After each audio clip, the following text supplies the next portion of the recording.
welcome to Spokesperson Secrets to Build Your Brand. Now, this panel is going to give us a deep dive into how you get the best results working together as a team. We'll also look at their award-winning results for the AtlantaCast program that they created. Joining me for this panel is the SPOKEies Award winner in the nonprofit health category, Luke Margolis. Luke is Corporate Communications Manager at Atlantic Health Systems, overseeing 16,000 team members. He's joined by two of his colleagues. Valerie Simon, seated far away from me, as you can tell. She's the Chief Marketing Officer, who I've known for a number of years. A disclaimer, I'm not related, but I am a huge fan.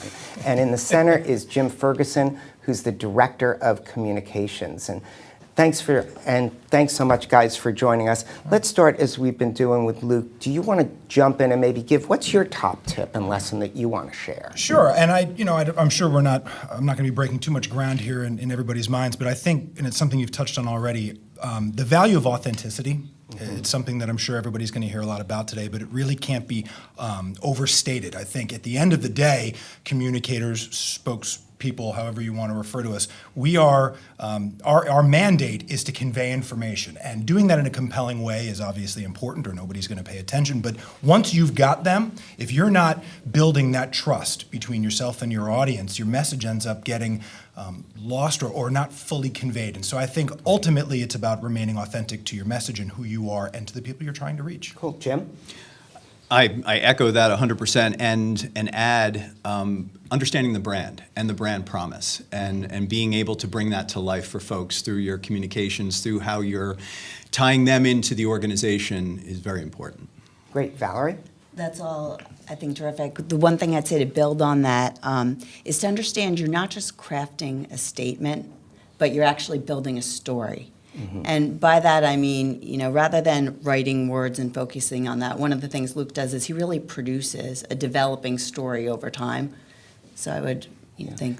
And I would think it's also critical to assemble talent as a team. We'll get to that in a moment, but there was another question, another two that came through the social channels, and folks are hijacking it. We love it. Keep it coming. Let's go for it. So here's a question. What's the best way for an unseasoned company spokesperson to prepare other than working with a media trainer? And that was a question from Julie Livingston. Thanks so much for that. And Julie, one thing that I can say on top of that, and this is a social question, we'll get to the polling question a little bit later in there, is that you have to make sure the story aligns with your skill set. If you're throwing someone in with something they're not familiar with, they're not comfortable with, it may not be their top priority or strong belief, you're going to be set up to fail. So the key is setting up people for success, especially as a first-time spokesperson. We're going to get some great tips from the panel. Folks, jump in. What are your thoughts? If unseasoned means young and boyish looking, then absolutely, that's totally me. But I think that a credit to your point, and I think it's served us very well with AtlantaCast. I mean, my background is not exclusively in public relations or in media relations. It also is on the journalistic side as a former TV broadcaster. So the fit with AtlantaCast and what the skill sets were that I brought to the table was really hand in glove. And it's a credit, I think, to Valerie and to Jim to empower me to do what came naturally to me from a training standpoint, career-wise, and just sort of who I am and what my natural abilities are. And I think you're right. I think it's finding a way to maximize your abilities packaged with a really compelling story about, who could find better material for a former journalist to work with than a hospital system? Yeah. Tremendous. Have Valerie? Yeah, I think that setting people up to succeed is key, and that means not only giving them opportunities, but giving them access to the right resources. So, in order to understand, speaking to the true subject matter experts, making sure that they have, access all the way up through our CEO, who Luke frequently engages with. Great. Now, at Atlantic Health Systems, you guys seem very well aligned, so it makes it feel it was easy, though I'm guessing there were moments, maybe it wasn't as easy as it might seem, but a lot of organizations, for the communicators getting on the same page with marketing and different groups and C-suites. How do you navigate that? Because I'm sure that's a challenge many in our audience have to deal with on a regular basis. One of the things that's interesting about our group is Luke does bring that broadcast experience.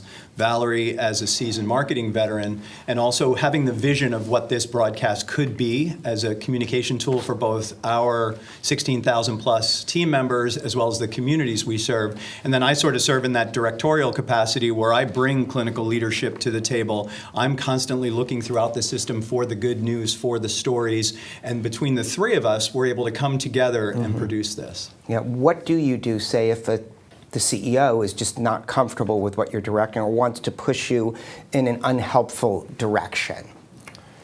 I think we're kind of fortunate there. Right. Yeah, we really are. So our CEO, Brian Granulotti, is incredibly supportive. I think one of the reasons that he brought me to Atlantic Health System was he realized we needed to do an even better job telling our stories. So I have a kind of unique challenge where we have incredible stories happening every day, first in the world's clinical trials, things that you really wouldn't expect to be happening. So our challenge, it's a burden to make sure we're getting out these stories every day and that people are aware of what's going on. You asked about how do we align, whether it's digital marketing or PR or traditional marketing, and I think one of the things we've tried to do is focus on the patient, whether it's the customer or the patient, but if we can align how we communicate, and it starts out with our strategic plan, right? So we all know our mission, we all know our strategic plan, and then we figure out what role we play in that. Excellent. So that's a great way to do it. We do have another question from the social media folks here, and we really appreciate your efforts in this. And so let me get right to it. And this is the unseated. So what are your tips for establishing your organization and spokesperson as a go-to resource?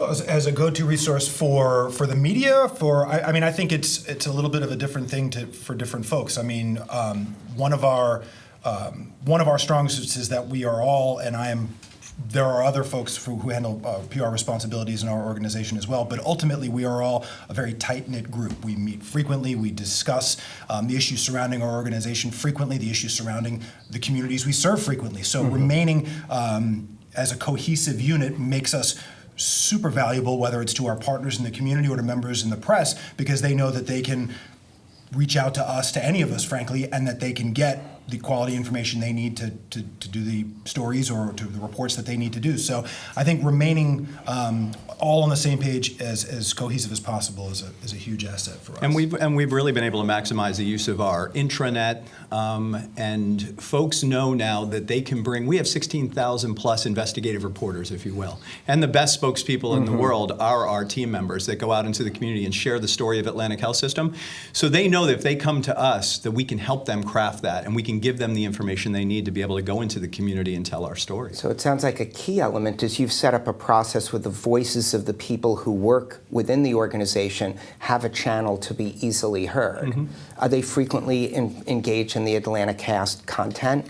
Yeah, I mean, and this is, again, it's very much a credit to Valerie, because I think so for the uninitiated, we run the Atlantic Cast format very much like any traditional news station would run their morning story meetings. We don't do it every day from a morning story meeting capacity, but certainly bi-weekly. And it's that level of pitching stories, getting things sent in from around the organization, having an email inbox where people know they can send stuff directly to us on a first-person basis. We will respond to them. We'll get more information. We'll follow up, ask for photos, ask for video. So it is very much a newsroom-style process integrated into how we do what we do from a communication standpoint. And again, I've said it before, I'll say it again, it's very much a credit to the format that's been built by Valerie and Jim to enable that type of communication. Awesome. Well, great information so far. We're going to give you a chance to wrap up with your final thought before we move to the next panel. Once you're completed, we'll be taking another question from you, the audience, a polling question on that. And so now give us some time for a final thought that you have on that takeaway that you want to leave the audience with, lesson learned. I guess we'll go on down the line. First, thanks for having us today, but Of course, also, thank you. too, ultimately, it's sort of how we began the conversation. I think remaining authentic and true to yourself is just absolutely key. And I think at the end of the day, and it's something I may have even sent in, we sent in for you guys. In for the award, website. yeah. Ultimately, it's not about you as a spokesperson, it's about the people you're trying to serve. Great. And we're also looking at some feedback on the importance of recognition, the SPOKEies Award, the fact that you won. A huge honor for me. So thrilled to be here today, and thankful for the recognition. I think to be among such talented and accomplished people is something I'm sure I'll treasure for a long time. Great. Well, you guys have been great. I'm hopeful my team can put the polling question in the prompter, so I'll be able to relate it to you if they want.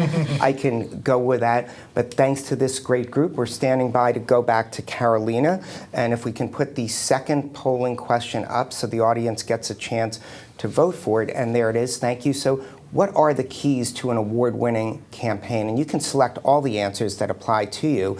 A is the development and implementation of a focused messaging strategy, campaign reach, a high level of achievement of your organization's KPIs, that's C. And for those of you watching on Compro, make your selection on screen. If you're watching on social media, tweet your answers with the SPOKEies hashtag, followed by the question number and your choice. You can pick more than one, as I said. We'll leave the poll open for about 15 more seconds, so move your mice really quickly. Of course, if you're online, you can continue to provide us with those updates, and we'll continue to welcome your questions through the Compro portal or via Twitter using the SPOKEies hashtag.